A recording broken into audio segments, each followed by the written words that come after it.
जैसे अभी सूर्योदय हो चुका है, सब कुछ उजाला दिखाई दे रहा है, सभी लोग एक दूसरे को देख रहे हैं, बाहर निकलेंगे सूरज का भी दर्शन होगा। लेकिन कोई आदमी कहे कि नहीं मुझे तो कुछ भी नहीं दिख रहा, अंधेरा दिख रहा है, तो आप क्या कहेंगे? सूरज उगा है, दिन का समय है, अगर तुम्हें नहीं दिख रहा इसका मतलब तुम अंधा हो। यही हो सकता है, दूसरा और कुछ नहीं हो सकता। तो यदि हमारा मन, हमारा चित्त जाग गया है, यदि हमारे भीतर ध्यान और सत्संग उतर गया है, ज्ञान का प्रकाश हो गया है, तो गलत कार्य अपने आप छूट जाएंगे, अर्थात अंधेरा अपने आप खत्म हो जाएगा। जितने भी गलत काम हमारे जीवन में हैं वो सब अंधेरा है, और अंधेरा दूर नहीं हुआ इसका मतलब ज्ञान का उजाला हुआ नहीं। अगर हमारे भीतर अभी भी क्रोध है, हमारे भीतर हिंसा है, हमारे भीतर नफरत है, हमारे भीतर ईर्ष्या है, इसका मतलब अंधेरा मौजूद है, और अंधेरा मौजूद है मतलब न ध्यान वहां है, न सत्संग वहां है, न ज्ञान वहां है। जब ज्ञान का सूरज उगेगा तो भीतर का अंधेरा मिटेगा। रात में बल्ब जला, अंधेरा मिटा, ज्ञान का दीप जलेगा, सारे अंधेरे मिट जाएंगे। तो होश पूर्ण ध्यान है, होश में जीना पहली शर्त है कि आप अपने जीवन में यह कोशिश कीजिए कि आप अपने मन का दृष्टा बन सकें। आपका मन क्या सोचता है, क्या करता है? कई बार लोग आंख बंद करके बैठते हैं, वो और ज़्यादा उलझते चले जाते हैं, मन शांत नहीं होता। कई लोग शिकायत करते हैं हम तो आंख बंद करते हैं और ज़्यादा मन उलझ जाता है, और ज़्यादा हम बेचैन हो जाते हैं। होता क्या है कि जब हम ध्यान की प्रक्रिया को नहीं जानते हैं और ध्यान में उतरने लगते हैं, तो आंख बंद करते ही कम से कम बाहर के दृश्य हम नहीं देखते, तो हम कोशिश करते हैं ध्यान लगाने की, लेकिन मन तब और उपद्रव शुरू कर देता है। जैसे आंख बंद किए, ध्यान लगाने की कोशिश किए, तो मन तो हमारा मालिक बना हुआ है। अब जैसे आप मालिक हैं घर में, आप देख लीजिए, और आपने किसी नौकर को रखा है, कोई मैनेजर आपका है, नौकर है, और वो आपके हाथ से सत्ता ले ले। जैसे पाकिस्तान में होता है, सेना कभी कभी सत्ता अपने हाथ में ले लेती, तो प्रधानमंत्री बना है उसका कोई मतलब नहीं, वो सेना ही चलाता है। पर अपने देश में ऐसा नहीं है। अपने देश में जो शासक बैठा है वही पावर में है, वो जैसा चाहे आदेश कर सकता है, सेना वैसे ही काम करेगी। आप भी अपने घर में नौकर को जो आदेश करेंगे वो करेगा, और जिस दिन वो करना बंद कर देगा आप नौकर बदल देंगे, लेकिन आप उसके अनुसार चलेंगे क्या? नहीं चलेंगे। अगर नौकर आपके घर का मालिक हो जाए तो आप कहेंगे ऐसे नौकर से क्या मतलब, निकलो, चलो, हम तुमको अपना काम कराने के लिए रखे हैं। यही हो रहा है आपके जीवन में। मन आपका मैनेजर है, मालिक नहीं है, वो आपका नौकर है। और हम लोग क्या कर बैठे हैं, मन को ही मालिक बना दिए हैं। और जब मन ही मालिक बन गया तो वो क्या करेगा, धर्म में थोड़े ले जाएगा, वो सत्य की ओर नहीं ले जाएगा। मन सदैव संसार में ले जाता है। मन का नियम ही है कि जब वो मालिक बनेगा आपको क्रोध में ले जाएगा, मन जब मालिक बनेगा वो आपको हिंसा में ले जाएगा, ईर्ष्या में ले जाएगा, पद प्रतिष्ठा में ले जाएगा, दुनियादारी में ले जाएगा, सारे विकारों में ले जाएगा, और आत्मा पिसती रहती है। आप कहते हैं क्या करें, चाहते नहीं थे, पता नहीं कैसे शराब पीने लगे, चाहते नहीं थे कैसे खैनी खाने लगे, चाहते नहीं थे पता नहीं कैसे झगड़ा हो गया, चाहते नहीं थे भाई के साथ विवाद हो गया, चाहते नहीं थे माता पिता को गलत बोल दिए। जो चाहते नहीं थे ये भाव आत्मा का है, और जो गलतियां हो रही है वो सब मन का है, और मन आपका मालिक बना है। तो वही मन आपका नौकर बनता है, कैसे? ध्यान से। लेकिन अगर ध्यान की प्रक्रिया सही से नहीं जानते हैं तब मन मालिक बना रहेगा। फिर आंख बंद भी करेंगे तो बाहर का इतना सारा शोरगुल आपके आंखों के सामने आ जाएगा, दुनियादारी का इतना चिंतन सामने आ जाएगा कि मन शांति नहीं होगा। आपको लगेगा हम तो और ज्यादा बेचैन हो गए, आपको लगेगा हम तो और ज्यादा परेशान हो गए। फिर आदमी कहता है हमसे ध्यान नहीं होगा। और कुछ लोग हैं जो जबरदस्ती करते हैं कि नहीं हमारा ध्यान हो रहा है, वो भीतर से हो नहीं रहा है, लोगों को दिखाने के लिए। जैसे कुछ लोग दूसरों को दिखाने के लिए ही बहुत कुछ करते हैं। मंदिर भी गए तो वो घंटी हिलाएंगे, अगर अकेले हैं तो धीरे धीरे बजाएंगे, देखा दो चार लोग आसपास में तो जोर से बजाएंगे, ताकि लोगों को लगे कि बड़ा धार्मिक आदमी बहुत घंटी बजा रहा है। वो अकेला है तो धीरे धीरे ओम जय जगदीश हरे करेगा, और देख लिया आसपास कुछ लोग हैं तो जोर जोर से करेगा, लोगों को लगे कि धार्मिक है। और ऐसा लोग एक नंबर का झूठा होता है। जो सच में धार्मिक होगा वो आम आदमी के साथ भी उतने ही श्रद्धा से बात करेगा, उतने ही प्रेम से बात करेगा। जो सच में धार्मिक है वो घर को भी मंदिर समझेगा, वो मंदिर को ही मंदिर नहीं समझेगा। वो जहां जाएगा वहीं मंदिर समझेगा, जिसको देखेगा उसी को परमात्मा समझेगा। फिर वो मंदिर में भगवान की पूजा जिस श्रद्धा से करेगा, जिस विश्वास से करेगा, वही श्रद्धा वो माता पिता में रखेगा, भाई में रखेगा, सबके साथ रखेगा।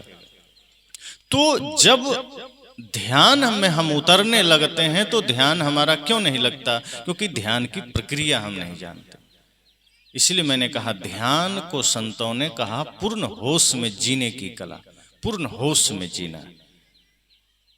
और पूर्ण होश में जीने का मार्ग मिलेगा कैसे?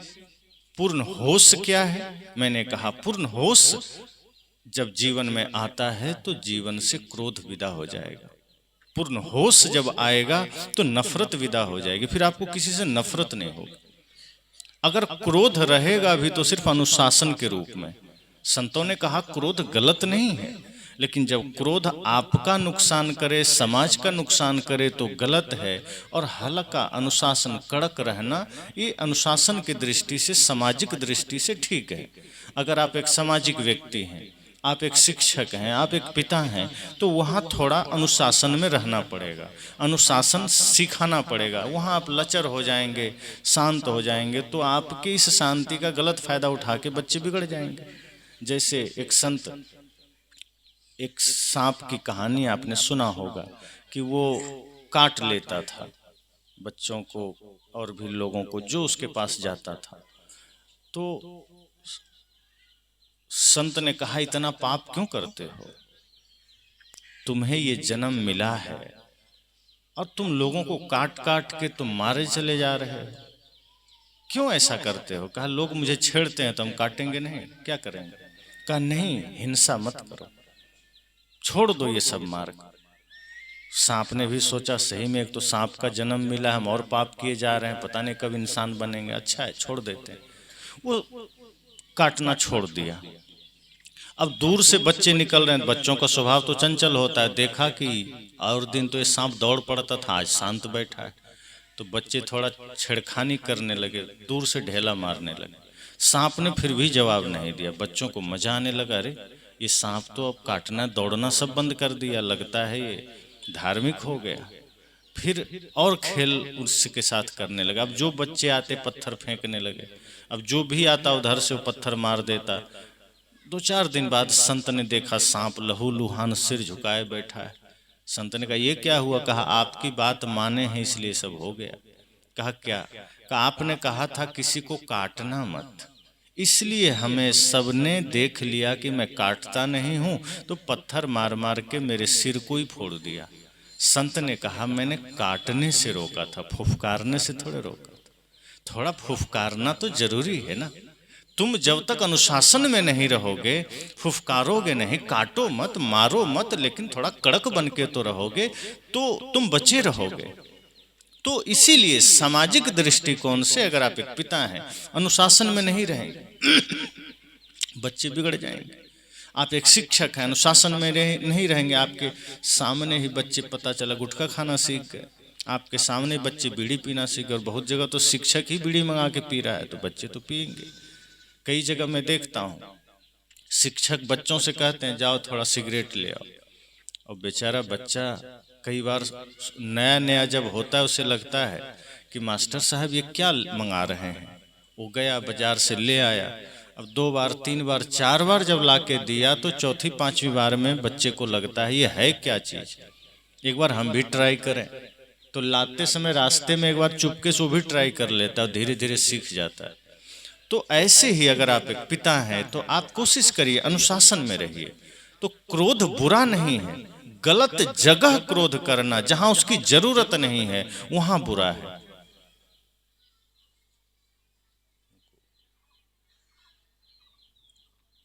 गलत जगह कुछ बोलना, गलत जगह क्रोध करना, गुस्सा करना बुरा है। समाज की व्यवस्था को बनाए रखने के लिए, परिवार की व्यवस्था को बनाए रखने के लिए अनुशासन में रहिए। तो क्रोध का कई रूप है। क्रोध में एक है हिंसा का भाव, क्रोध में एक है ईर्ष्या का भाव, क्रोध में एक है नफरत का भाव। लेकिन एक क्रोध कैसा है? वो वस्तुतः क्रोध नहीं है, वो थोड़ा कड़ाई है। जैसे कुम्हार घड़ा के अंदर में हाथ लगा के ऊपर से चोट मारता है, तो चोट मारना क्रोध थोड़े है। उस चोट के पीछे का उद्देश्य क्या है? अगर वो घड़े को ठोक रहा है तो उसका उद्देश्य ये नहीं है कि घड़े को तोड़ देना है, उसका उद्देश्य है घड़े को सीधा करना है, कहीं से टेढ़ा ना रह जाए। यही काम गुरु भी करते हैं। शिष्य को अंदर प्रेम का सहारा देते हैं, लेकिन ऊपर अनुशासन का थोड़ा थप्पड़ मारते हैं ताकि शिष्य बिगड़ ना जाए। वो उसको मारना नहीं चाहते। जैसे डॉक्टर क्या करते, आपके किसी अंग में कोई घाव है, कोई गांठ है, कुछ हो गया है, तो डॉक्टर उस अंग का सर्जरी कर देता है, काटता है, चाकू और कैंची लेकर उस अंग को काट के निकाल देता है। तो अगर डॉक्टर के पास कैंची है, चाकू है, वो आपके अंग को काट रहा है तो आपको मार नहीं रहा है, आपके दर्द से आपको छुट्टी दे रहा है, इसलिए काट रहा है। लेकिन वही चाकू, वही कैंची किसी चोर के पास है, किसी डाकू के पास है, तो क्या करेगा? वो मारने के लिए ही काटेगा, वो आपको जीवन देने के लिए नहीं काटेगा। वहां उसका लक्ष्य आपकी जेब काटना, आपके हाथ पैर काटना या गला काटना ही है। लेकिन डॉक्टर के हाथ में जो चाकू है वो आपको मारने के लिए नहीं है। जैसे बंदूक है, अगर सेना के पास है तो हमारी सुरक्षा के लिए, और वही बंदूक आतंकवादी के पास है तो हमें मारने के लिए। तो एक का ध्येय समाज की, राष्ट्र की सुरक्षा है, एक का ध्येय हत्या ही है, एक का ध्येय दूसरे को दिल दुखाना ही है। तो एक क्रोध अगर आपने किया स्वार्थ में आकर, अहंकार में आकर, मान प्रतिष्ठा में आकर, तो उसके पीछे आपका उद्देश्य है दूसरे का चोट पहुंचाना, दूसरे का दिल दुखाना, वो गलत है। लेकिन अगर आपने अनुशासन के लिए, अगर आपने समाज में शांति स्थापना के लिए थोड़ा क्रोध कर लिया, वो गलत नहीं। तो मैंने कहा कि ध्यान अगर जागृत होगा तो मन में क्रोध के भाव नहीं उठेंगे। ध्यान अगर जागृत होगा तो नफरत के भाव नहीं उठेंगे। ध्यान अगर जागृत होगा तो आप किसी से ईर्ष्या नहीं करेंगे, और व्यक्ति फिर होश में जिएगा, वो कोई भी कदम गलत दिशा की ओर बढ़ाएगा ही नहीं। इसलिए संतों ने कहा कि ध्यान पूर्ण होश में जीने की कला है। और पूर्ण होश में हम कैसे जिएंगे? तो सिर्फ आंख बंद करना ही ध्यान नहीं, अपने हर एक कर्म का दृष्टा बनना भी ध्यान है। आप क्या कर रहे हैं, आपका पैर कहाँ जा रहा है, आपकी आंखें क्या देख रही है, ये भी देखना है। हमारे कान क्या सुन रहे हैं, ये भी देखना है। हमारे जीवन से क्या क्या काम हो रहे हैं, वो भी देखना है। बाद में अफसोस न करना पड़े, बाद में चिंता न करनी पड़े, वो मैंने क्या कर दिया, ये भाव नहीं आए। इतने होश में चलें, इतने जागृत होकर चलें, इतने चेतना में चलें कि हमसे कोई भूल ना हो। और एक बात ध्यान रखिए, कुछ भी गलत करने के लिए बेहोशी जरूरी है। कोई आदमी शराब ही पी लिया, इसका मतलब वो बेहोशी में पिया है, होश में नहीं पी सकता। लोग कहते हैं कि आदमी शराब पी के बेहोश हो जाता है, ऐसा नहीं होता है। आदमी बेहोश पहले होता है तब शराब पीता है। अगर आदमी होश में रहेगा तो शराब को छू भी नहीं सकता। जो आदमी जागृत है, होश में है, वो गलत चीजों को नहीं छुएगा। अब हम चर्चा करते हैं कि ध्यान की असली प्रक्रिया क्या है और कैसे ध्यान में हम गहरे उतरेंगे, किस तरह से हमारा मन शांत होगा और कैसे हम 24 घंटे जागृत रहेंगे। तो उसके कुछ स्टेप्स हैं, कुछ उसकी प्रक्रियाएं हैं। जैसे आप रात में बिस्तर में जब आप सोने जाएं तो कोशिश करिए भोजन आप 7 बजे, ज़्यादा से ज़्यादा लेट हो तो 8 बजे तक कर लीजिए शाम का। उसके बाद कुछ देर टहल लीजिए। लेकिन आज थोड़ा सा टीवी और मोबाइल ने आदमी का जीवनचर्या बिगाड़ दिया है। एक तो आदमी ऐसे ही लेट सेट हो गया, संसार के लिए हम इतना उपलब्ध हो गए कि किसी तरह धन कमाना है, उसमें हमने दिन रात एक कर दिया। एक घटना याद करिए महाभारत की। महाभारत में क्या होता था, दिन भर लोग लड़ते थे, है ना, आपस में लड़ाई लड़ते थे, मारते थे एक दूसरे को। शाम सूर्यास्त होते होते युद्ध बंद हो जाता था। कितने नियम में चलते थे, युद्ध भी नियम में हो रहे थे। शाम होते ही लोग युद्ध बंद कर देते थे, बिगुल बजता था, फिर कोई किसी पर हथियार नहीं उठाएगा। फिर वही एक दूसरे के शिविर में जा रहे हैं, बगल से गुजर रहे हैं, कोई किसी को कुछ नहीं करता था। कितनी बड़ी बात थी कि दिन भर लड़ते थे और शाम को युद्ध विराम करके रात में क्या करते थे, विश्राम करते थे। जो हाथी घोड़े घायल हो गए उसका उपचार करते थे, जो सैनिक घायल हो गए, जो योद्धा घायल हो गए उसको दवाइयाँ लगाते थे, और एक दूसरे का हालचाल पूछने दूसरे के शिविर में चले जाते थे। कोई दुश्मन भी है तो चले जाते थे कि क्या हालचाल है, ठीक तो हो, हाँ ठीक है, तैयारी करो, फिर कल लड़ेंगे। रात में कुछ नहीं करते थे। मतलब वो लोग लड़ाई के लिए भी अपने आप के लिए वक्त रात में निकाल लेते थे कि दिन भर लड़ना है, लेकिन रात में हमें लड़ना नहीं है, रात में अपने लिए समय निकालना है, रात में एक दूसरे को समय देना है, ताकि जो योद्धा दिन में घायल हुआ है वो रात भर में स्वस्थ हो सके। और आज हम लोग दुनियादारी के लिए इतना समय निकाल रहे हैं कि अपने लिए हम रात में भी समय नहीं निकाल पाते। हम दिन और रात संसार को ही समर्पित कर दिए, हम दिन और रात दुनियादारी को ही समर्पित कर दिए।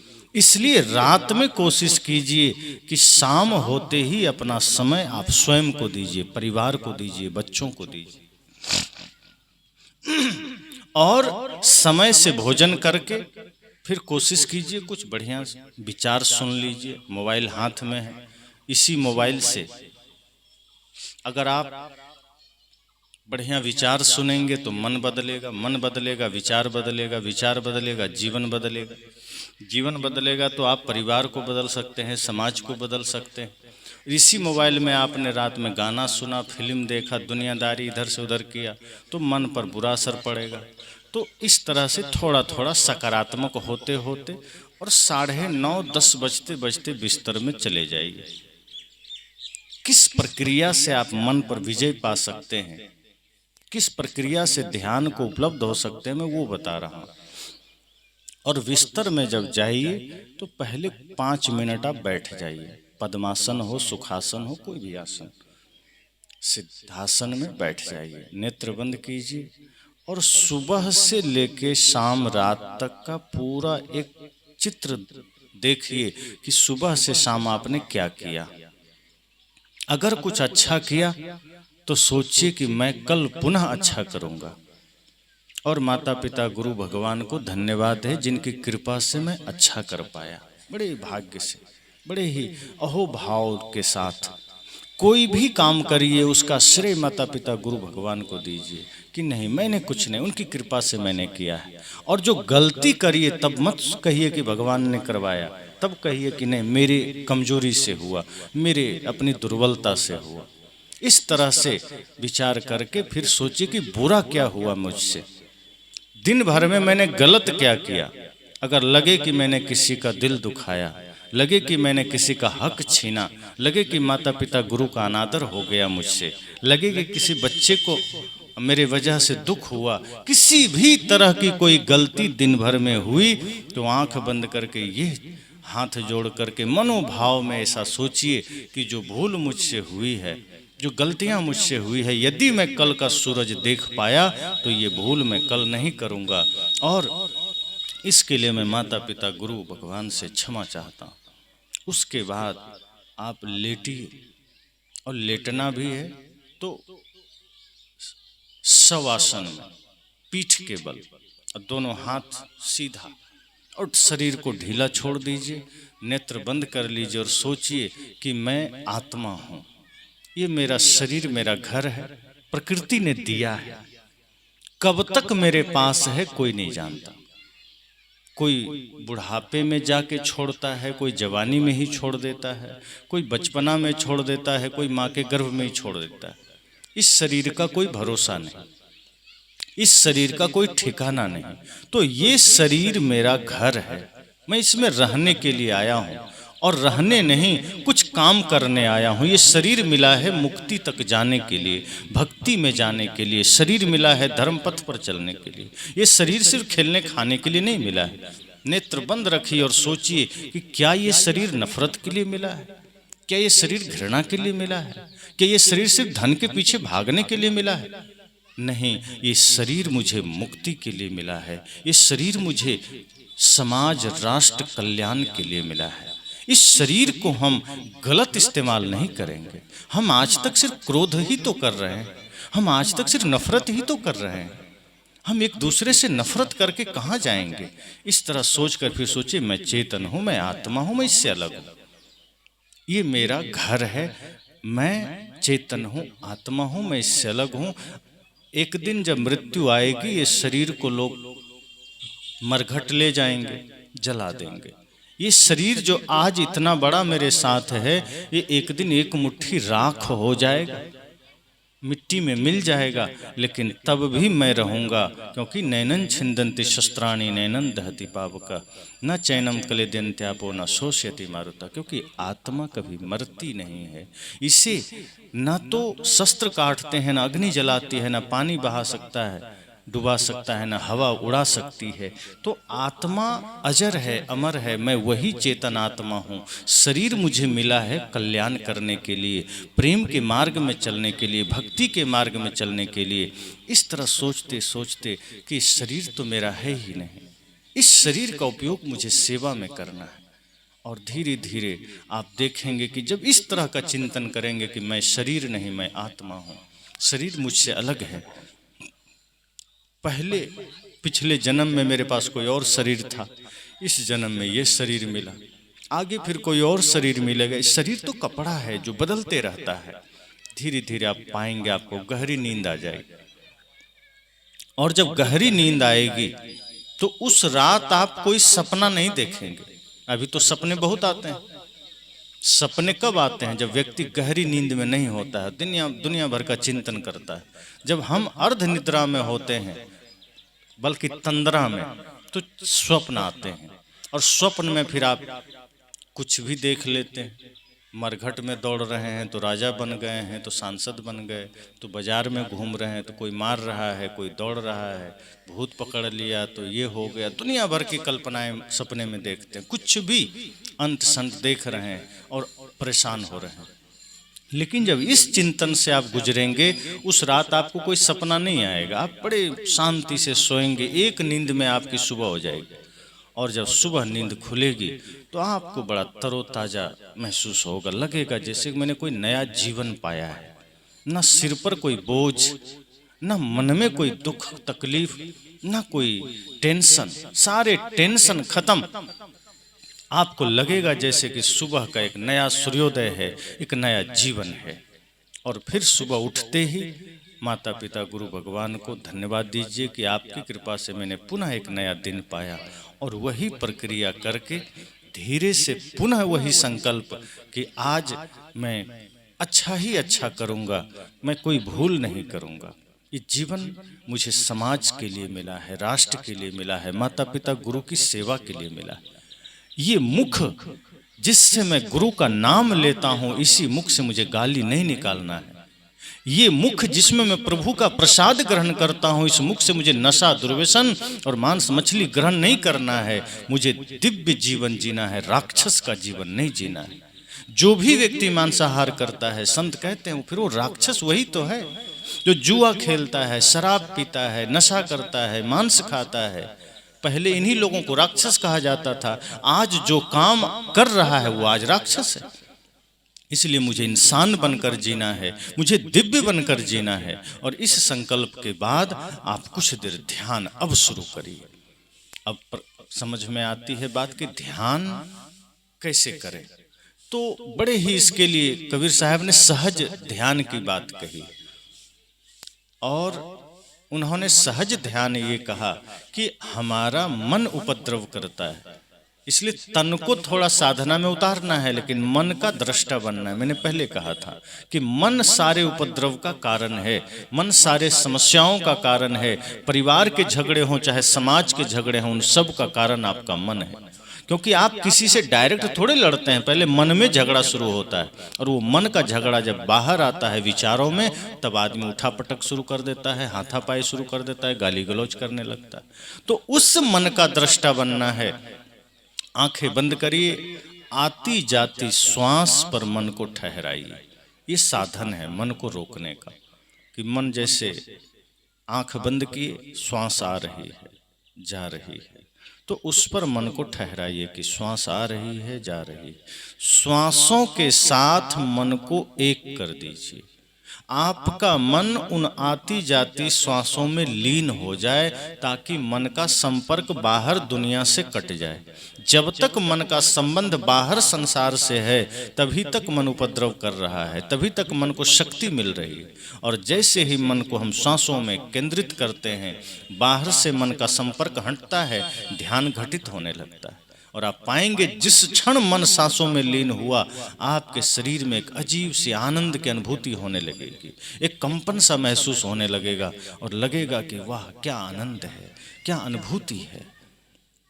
तो इस तरह से ये प्रक्रिया है। और फिर भी मन शांत ना हो, फिर भी ध्यान ना लगे, तो कभी सप्ताह में एक दिन मरघट चले जाइए, शमशान घाट, और वहाँ बैठ जाइए कुछ देर, आधे घंटे, और देखिए जलती हुई लाशों को कि मेरा शरीर आज जिंदा है।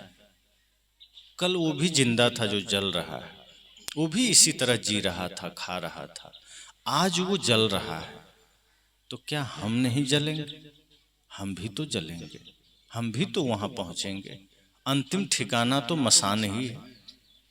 कितना भी कोई दौड़ ले, कितना भी दिल्ली मुंबई कलकत्ता कर ले, पर अंतिम विश्राम तो मरघट में ही जाके करना है। वहां के अलावा कहाँ जाना है? कोई रास्ता है? तो वहां आप देखिए, वहां जो सत्य आपको दिखेगा वो कहीं नहीं मिलेगा। तो आधे घंटे बैठिए और निहारिए कि हम जिस जीवन को पाकर के नफरत कर रहे हैं, घृणा कर रहे हैं, भाई से विवाद कर रहे हैं, सास बहू में झगड़े हो रहे हैं, परिवार के झगड़े हो रहे हैं, समाज के झगड़े, ये सब एक दिन विराम हो जाएगा और ये शरीर जल जाएगा। जिन हाथों से हम न जाने कितने पाप किए, वो सब यहीं जलेगा। जिन आंखों से हम गलत दृश्य देखे, वो भी जलेगा। जो बाल संवारे, वो भी धू धू कर जलेगा। सब तो जल जाएगा। पाप क्यों करना? उसके बाद आप आइए, ध्यान में बैठिए, आपका मन शांत हो जाएगा। आपका मन फिर कहीं नहीं जाएगा, क्योंकि जैसे ही अंतर्बोध होता है, भीतर ये ज्ञान जागृत होता है कि ये जीवन, ये शरीर अस्थाई नहीं है, हमारा मन संसार से विरक्त हो जाता है। फिर हम संसार में रहेंगे, फिर हम धन कमाएंगे, लेकिन कर्तव्य समझकर, फिर हम निष्काम भाव से सारे काम करेंगे। ऐसा नहीं काम करना छोड़ देंगे, शरीर का ध्यान रखना छोड़ देंगे, परिवार समाज का ध्यान रखना छोड़ देंगे, लेकिन तब स्वार्थ नहीं रहेगा, तब वहां विकार नहीं रहेंगे, फिर निश्चल मन होगा, पवित्र मन होगा। राजनीति में तो भगवान कृष्ण भी थे, आचार्य चाणक्य भी थे, लेकिन उनका ध्येय क्या था? राष्ट्र की सेवा। उनका ध्येय क्या था? समाज की सेवा, जगत का कल्याण। निजी स्वार्थ नहीं था, इसलिए राजनीति में रह के भी योगी रह गए, तपस्वी रह गए। और हम परिवार में ही भोगी बन जाते हैं, हम परिवार में ही भिकारी बन जाते हैं, और भिकारी बनते बनते बनते बनते फिर अंतिम जब मृत्यु आता है तो भिखारी बनकर जाते हैं, फिर हम सम्राट बनकर नहीं जाते। इसलिए मैंने कहा ध्यान बड़ा सरल प्रक्रिया है। श्वासों पर मन को ठहराइए, और नहीं ठहरे तो रात में जो सोइए तो वो संकल्प जो मैंने कहा, और सुबह उठिए तो वो संकल्प दो, और तीसरा मरघट में चिंतन। ये 3 स्टेप आपको ध्यानी बना देगा। फिर आप चलते समय भी ध्यान, बैठते समय भी ध्यान, जागते समय भी ध्यान। और अभी हम ध्यान 1 घंटे तो करते हैं, बाकी समय ध्यान में नहीं होते। आप देखिए, कई बार आदमी भोजन कर रहा होता है, आप भी अनुभव करिएगा, भोजन करते करते आधा थाली खत्म हो गया, और किसी ने पूछा बताओ भाई सब्जी में नमक कैसा है, तो आप तुरंत बता पाते हैं क्या? कहते रुकिए फिर से खा के बताते हैं। आधी थाली खा ली, आपको पता नहीं चला नमक कैसा है।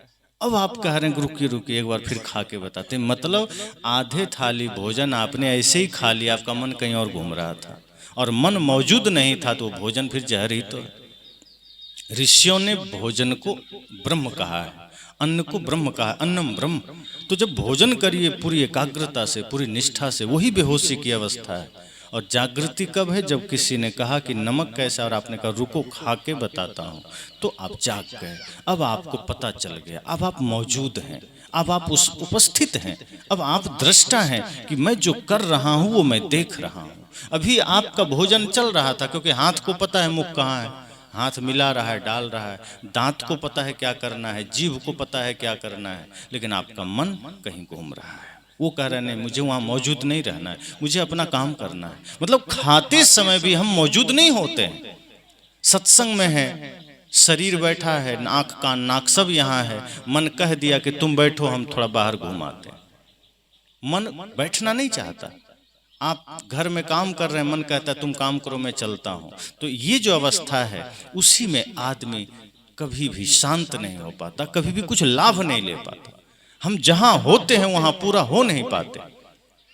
इसलिए ध्यान की ये जो प्रक्रिया है ये बड़ा गहरा है।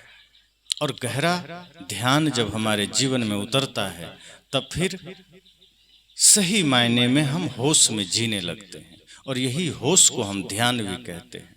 तो होश में जीवन बिताएंगे तो कोई गलती नहीं होगी, कोई बुराई मन में नहीं रहेगी, कोई पाप मन में नहीं रहेगा। मन सदैव निर्मल होगा, पवित्र होगा, मन सदैव शांत रहेगा। तो मन को शांत करना है, मन को निर्मल करना है, मन को पवित्र करना है, ये लक्ष्य हो। और ध्यान इसीलिए किया जाता है। ध्यान खाना पूर्ति नहीं है कि सुबह बंद कर लिया आँख बंद बैठे। कई लोग जबरदस्ती आँख बंद करके बैठे होते हैं, मन शांत नहीं होता फिर भी बैठे हैं, वो दुनिया भर की चीज़ें सोच रहे हैं।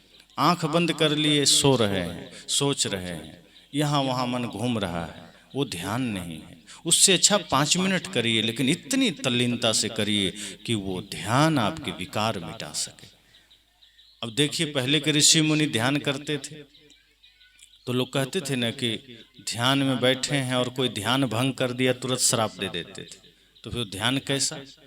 ध्यान अगर आपके विकार को मिटा नहीं सका, ध्यान से अगर क्रोध नहीं मिटा, ध्यान तो विकारों को मिटाता है। ध्यान से अगर क्रोध जागृत हो रहा है फिर वो ध्यान नहीं है। अगर ध्यान करके क्रोध नहीं मिटा, ध्यान करके अहंकार नहीं मिटा, तो फिर क्या मतलब? जैसे कोई सत्संगी, तो सामान्य आदमी तो धर्म में नहीं है, बहुत लोग हैं जो धार्मिक नहीं है, सत्संगी नहीं है, वो क्रोध करे, गुस्सा करे तो आप कहते हैं अरे बेचारा क्या करेंगे, तो नहीं जानता। पर कोई धार्मिक आदमी है, किसी के गला में माला है, वो गुस्सा करे तो आप लोग ही कह देते हैं अरे आप तो सत्संगी हैं, आप क्यों गुस्सा कर रहे हैं। मतलब एक सामान्य आदमी को भी पता है कि जिसके गले में माला है, जो धार्मिक है, उसको गुस्सा नहीं करना चाहिए। यही बात है ना कि जो व्यक्ति धार्मिक है वो गलत नहीं कर सकता। फिर ध्यान करके अगर परिणाम सही नहीं आ रहा, मतलब ध्यान गलत है। अगर कोई पानी पिए और कहे क्या करें, पानी पी रहे हैं, प्यास बुझ नहीं रही है, तो कितना पिएगा? 10 लीटर, 5 लीटर, 50 लीटर पी लेगा, पी पाएगा क्या? प्यास लगी है तो पानी ही प्यास बुझा सकता है। 1-2 गिलास में, 4 गिलास में प्यास बुझ जाएगी। अगर मन में पीड़ा है, मन में विकार है, मन में अशांति है, तो ध्यान से मिटेगा। लेकिन ध्यान करके ही क्रोध बढ़ जाए, पानी पिए थे प्यास बुझाने के लिए, दवा खाए थे दर्द मिटाने के लिए, और दवा ही दर्द बढ़ा दे, तो आप क्या करेंगे? आप सोचेंगे ना कि डॉक्टर गलत हो सकता है, दवा गलत हो सकती। अगर सही दवा है और वही खाएंगे तो दर्द मिटेगा।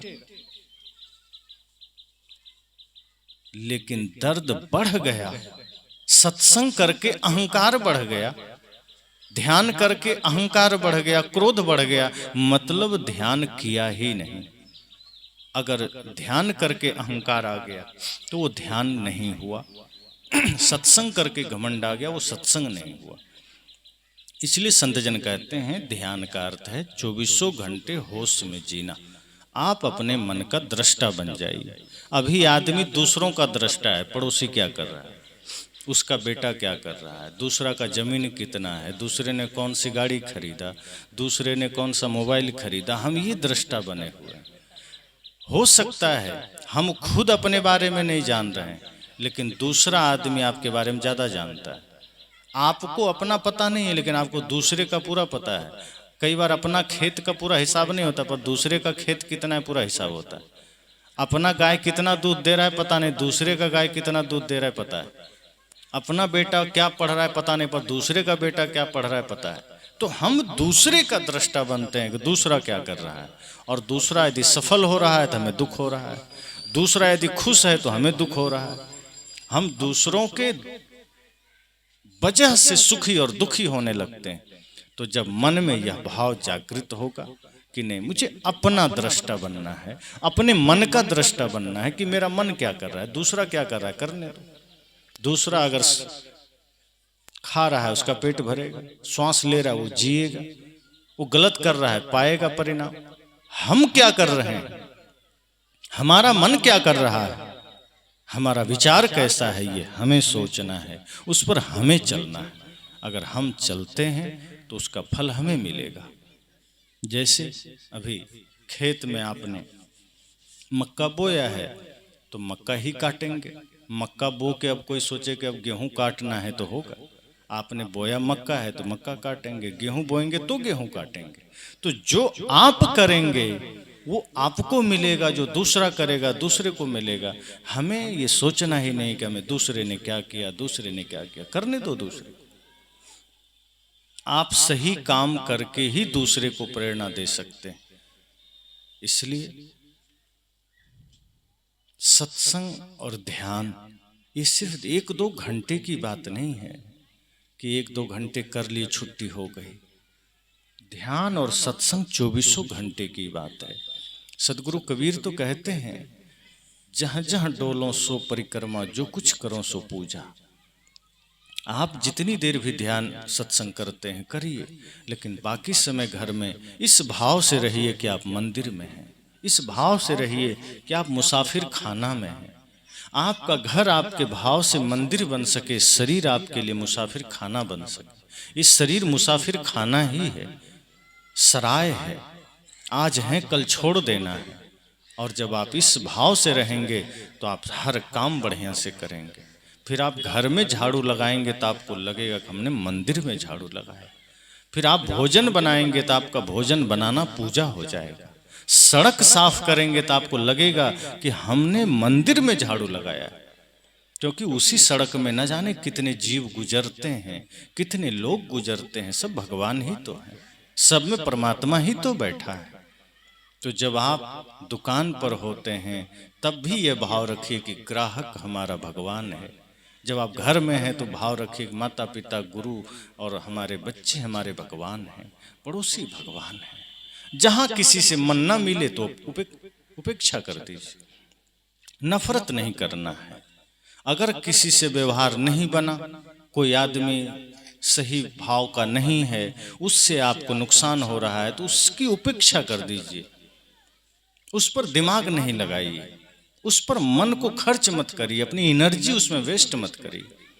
अपनी एनर्जी, अपनी चेतना अपने जीवन के विकास में लगाइए, राष्ट्र समाज के विकास में लगाइए। जो व्यक्ति आपके मन के अनुकूल नहीं है उसके तरफ से मन हटा लीजिए। नफरत नहीं करना, किसी से घृणा नहीं करना, नफरत तो करना ही नहीं है। लेकिन अगर वो आपके प्रेम का काबिल नहीं है तो उपेक्षा कर दीजिए, नफरत क्यों करना। जैसे आप कोई लोग होते हैं, जैसे आप कोई चीज पसंद नहीं है, किसी को दूध पसंद नहीं है, किसी को कई सब्जियां में कुछ पसंद नहीं है, कुछ को बैगन पसंद नहीं है, तो आप बैगन को गाली थोड़े देते हैं कि धरती पर क्यों उग गया। आप सोचते ठीक है मुझे पसंद नहीं, बहुतों को पसंद है, मुझे नहीं खाना, बस हमें क्या लेना देना, कोई और तो खाएगा। या कोई वस्तु आपको पसंद नहीं है, आप उसको नकार देते कि मुझे नहीं चाहिए, मेरी जरूरत इसकी नहीं। आप गाली नहीं देते हैं, इसी तरह जो व्यक्ति जिसका विचार आपको पसंद नहीं है, उससे नफरत क्यों करना, घृणा क्यों करना, झगड़ा क्यों करना, उसकी उपेक्षा कर दीजिए, कोई बात नहीं, मतलब नहीं। हमारा अपना जीवन, अपना मार्ग, जहाँ दिल मिले उनके साथ चल देना है, जहाँ तक बन सके कुछ अच्छा कर देना है। लेकिन जब राष्ट्र सेवा की बात आए तो तटस्थ रहिए, पहले राष्ट्र। तो अभी मैंने ध्यान पर चर्चा किया, जो मैंने रात में एक प्रश्न बोला था कि राष्ट्र सेवा में, सीमा सुरक्षा में अगर किसी की हत्या करनी पड़े तो पाप है या पुण्य, उसको मैं दूसरे सत्र में बोलूँगा। अभी चूँकि ध्यान भी जरूरी है जीवन के लिए, बल्कि बहुत जरूरी, क्योंकि मन जो कमजोर बना हुआ है वो ध्यान से ही मजबूत बनेगा। आज आदमी टेंशन में है, पीड़ा में है, लोग कहते हैं क्या करें, इतना सब कुछ करते हैं, टेंशन बहुत है। उस सारे टेंशन ध्यान से जाएगा। जो छात्र हैं जिनका मेमोरी कमज़ोर है, जो पढ़ते बहुत हैं, याद कम होता है, ध्यान से मजबूत होगा। और इतना मजबूत होगा कि आप सोच नहीं सकते। जैसे अभी आपको पढ़ना ही भारी लग रहा है कि 4-4 घंटे पढ़ते हैं, याद नहीं रहता। मैं विश्वास दिलाता हूँ, आप ध्यान करके देखिए, आप मेडिटेशन करके देखिए, आप 1 घंटा पढ़ेंगे, लगेगा जैसे 5 घंटे हमने पढ़ाई कर ली। वो ध्यान आपकी चेतना को इतना एकाग्र कर देता है, इतना संगठित कर देता है कि जैसे 5 उंगलियां हैं, आप 10 किलो का भार उठाएंगे, 5 उंगलियों से उठाएंगे तो आपको सरल हो जाएगा उठाना, लेकिन 1 उंगली से उठाएंगे तो कठिन होगा ना। 5 किलो भी 1 उंगली से उठाएंगे तो आपको भारी लगेगा। इसी तरह से हमारी जो वृत्तियां हैं वो 10 दिशाओं में भटक रही है, कहीं यहाँ, कहीं वहाँ, कहीं वहाँ। और जब हम पढ़ाई करने बैठते हैं तो 1% या 10% हम पढ़ाई में दे पाते हैं, क्योंकि 90% हमारा मन बाहर। और इसका परिणाम ये होता है कि हम असफल हो जाते हैं। लेकिन ध्यान के द्वारा जब हमारा मन एकाग्र होता है, केंद्रित होता है, तो हम किसी भी चीज़ में फिर 100%, 100% अपना मन को लगा पाते हैं। और ध्यान हमारी चेतना को एकाग्र कर देता है, हमारे मन को शांत कर देता है, हमारी सारी शक्ति को एकत्रित कर देता है। ध्यान और कुछ नहीं करता, आपके संपूर्ण एनर्जी को एक जगह इकट्ठा कर देता है, आपके चेतना को एकाग्र कर देता है। और इसका परिणाम ये होता है कि आप जहां भी जिस काम में मन को लगाते हैं वहां आपकी 100% ऊर्जा लगती है और वो काम सफल हो जाता है। इसलिए ध्यान जरूरी है। तो सबको ध्यान करना चाहिए, और जब मौका मिले ध्यान करिए, लेकिन ध्यान में रहिए भी। सुबह का समय अच्छा है ध्यान के लिए, तो सुबह आंखें बंद करके कुछ देर ध्यानाभ्यास करिए, समय मिले कुछ देर मरघट जाइए, और बाकी समय ध्यान में रहिए। किसी को कुछ बोलना है तो ध्यान में रहिए कि मुख से गलत ना निकले। झाड़ू लगा रहे हैं, ध्यान में लगाइए। अगर आप बेहोशी में हैं तो कचरा छूट रहा है, ध्यान लगा, झाड़ू लग रहा है, पीछे कचरा छूटता जाएगा। अगर आप बेहोशी में हैं तो सब्जी में नमक ज़्यादा हो जाएगा, बेहोशी में हैं तो बाल गिर जाएगा, कंकड़ गिर जाएगा, होश में है तो हर चीज सही होगा।